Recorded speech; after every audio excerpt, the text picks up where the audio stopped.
എല്ലാ ഭാര്യമാരും പ്രതിഭകളാണ്. പക്ഷെ പ്രവാസിയുടെ ഭാര്യ പ്രതിഭ ഇല്ല, പ്രതിഭാസമാണ് എന്നാണ് കവി ചൂണ്ടിക്കാണിക്കുന്നത്. അവളുടെ ലൈഫ്, അവളുടെ ജീവിതം ഒരു തപസ്സാണ്.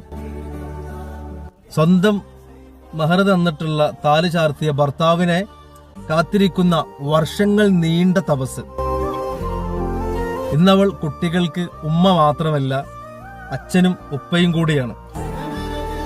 വീടിന് നാഥനാണ്, നല്ലൊരു അടുക്കളക്കാരിയും കൂടിയാണ്. അവളുടെ കണക്കുകൾ ബാങ്കിനേക്കാൾ കൃത്യതയുള്ളതായിരിക്കും. ബൈക്കിലും കാറിലും ആദ്യം ചീറിപ്പായുന്നത് അവളുടെ മനസ്സാണെന്നാണ് പറയുന്നത്.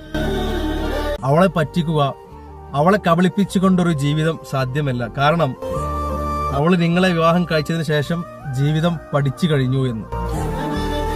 എന്നിട്ടും അവൾ ഇടയ്ക്കിടയ്ക്ക് തേങ്ങിക്കൊണ്ടേയിരിക്കും.